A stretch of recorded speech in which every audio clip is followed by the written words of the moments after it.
പുറപ്പാടിൻ്റെ പുസ്തകത്തിൽ നിന്നുള്ള വായന 13-ാം അധ്യായം. ആദ്യജാതർ ദൈവത്തിന്. കർത്താവ് മോശയോട് കൽപ്പിച്ചു, ഇസ്രായേലിലെ ആദ്യജാതരെയെല്ലാം എനിക്കായി സമർപ്പിക്കുക. മനുഷ്യരുടെയും മൃഗങ്ങളുടെയും കടിഞ്ഞൂലകൾ എനിക്കുള്ളതാണ്. പുളിപ്പില്ലാത്ത അപ്പത്തിൻ്റെ തിരുനാൾ. മോശ ജനത്തോട് പറഞ്ഞു, അടിമത്തത്തിൻ്റെ നാടായ ഈജിപ്തിൽ നിന്ന് പുറത്തു വന്ന ഈ ദിവസം നിങ്ങൾ അനുസ്മരിക്കണം. കർത്താവാണ് തൻ്റെ ശക്തമായ കരത്താൽ നിങ്ങളെ അവിടെ നിന്ന് മോചിപ്പിച്ചത്. ഈ ദിവസം ആരും പുളിപ്പുള്ള അപ്പം ഭക്ഷിക്കരുത്. ആബീബ് മാസത്തിലെ ഈ ദിവസമാണ് നിങ്ങൾ പുറപ്പെട്ടത്.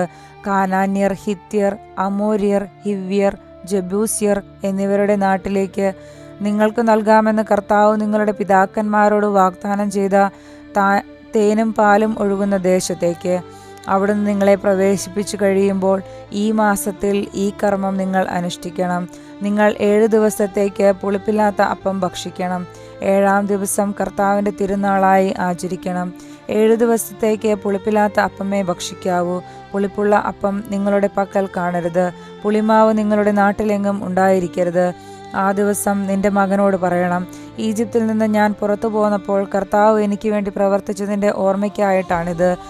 ഇത് നിന്റെ ഭുജത്തിൽ ഒരടയാളവും നെറ്റിയിൽ ഒരു സ്മാരകവുമെന്ന പോലെ ആയിരിക്കണം. അങ്ങനെ കർത്താവിൻ്റെ നിയമം എപ്പോഴും നിന്റെ അധരത്തിലുണ്ടായിരിക്കട്ടെ. എന്തെന്നാൽ ശക്തമായ കരത്താലാണ് കർത്താവ് നിങ്ങളെ ഈജിപ്തിൽ നിന്ന് മോചിപ്പിച്ചത്. വർഷം തോറും നിശ്ചിത സമയത്ത് ഇത് ആചരിക്കണം. ആദ്യജാതരുടെ സമർപ്പണം. നിങ്ങളോടും നിങ്ങളുടെ പിതാക്കന്മാരോടും വാഗ്ദാനം ചെയ്തതുപോലെ കർത്താവ് നിങ്ങളെ കാനാൻ ദേശത്ത് പ്രവേശിപ്പിക്കുകയും അവിടം നിങ്ങൾക്ക് നൽകുകയും ചെയ്യുമ്പോൾ നിങ്ങളുടെ എല്ലാ ആദ്യജാതരെയും കർത്താവിനെ സമർപ്പിക്കണം. മൃഗങ്ങളുടെ കടിഞ്ഞൂലുകളിലും ആൺകുട്ടികൾ കർത്താവിനുള്ളവയായിരിക്കും.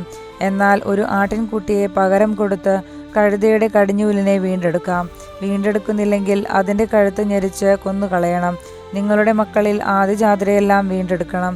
ഇതിൻ്റെ അർത്ഥം എന്താണെന്ന് പിൽക്കാലത്ത് നിന്റെ മകൻ ചോദിച്ചാൽ നീ പറയണം, അടിമത്തത്തിൻ്റെ നാടായ ഈജിപ്തിൽ നിന്ന് കർത്താവ് തൻ്റെ ശക്തമായ കരത്താൽ നമ്മെ മോചിപ്പിച്ചു.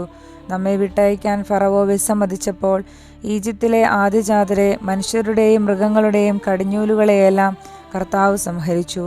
അതിനാലാണ് മൃഗങ്ങളുടെ കടിഞ്ഞൂലുകളിൽ ആൺകുട്ടികളെയെല്ലാം ഞാൻ കർത്താവിന് ബലിയർപ്പിക്കുന്നത്. എന്നാൽ എൻ്റെ കടിഞ്ഞൂൽ പുത്രന്മാരെ ഞാൻ വീണ്ടെടുക്കുന്നു. ഇത് നിന്റെ ഭുജത്തിൽ ഒരടയാളവും നെറ്റിയിൽ ഒരു സ്മാരകവും എന്ന പോലെയായിരിക്കണം.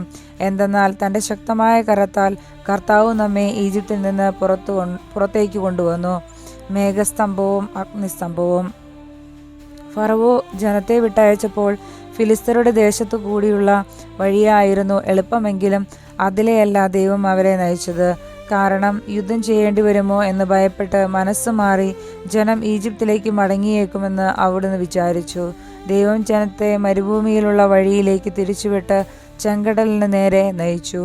അവർ ഈജിപ്തിൽ നിന്ന് പുറത്തേക്ക് പോയത് ആയുധധാരികളായിട്ടാണ്. ജോസഫ് ഇസ്രായേൽക്കാരെ കൊണ്ട് സത്യം ചെയ്യിച്ചിരുന്നതനുസരിച്ച് മോശ ജോസഫിൻ്റെ അസ്ഥികളും കൂടെ കൊണ്ടുപോയി. ജോസഫ് അവരോട് പറഞ്ഞിരുന്നു, ദൈവം തീർച്ചയായും നിങ്ങളെ സന്ദർശിക്കും. അപ്പോൾ എൻ്റെ അസ്ഥികൾ ഇവിടെ നിന്ന് നിങ്ങളുടെ കൂടെ കൊണ്ടുപോകണം. അവർ സുക്കോത്തിൽ നിന്ന് മുൻപോട്ട് നീങ്ങി മരുഭൂമിയുടെ അരികിലുള്ള ഏത്താമിൽ കൂടാരമടിച്ചു.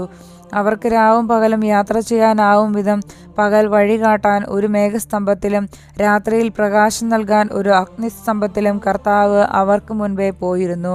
പകൽ മേഘസ്തംഭമോ രാത്രി അഗ്നിസ്തംഭമോ അവരുടെ മുൻപിൽ നിന്ന് മാറിയില്ല. നമ്മുടെ കർത്താവായ മിശിഹായ്ക്ക് സ്തുതി. ആമേൻ.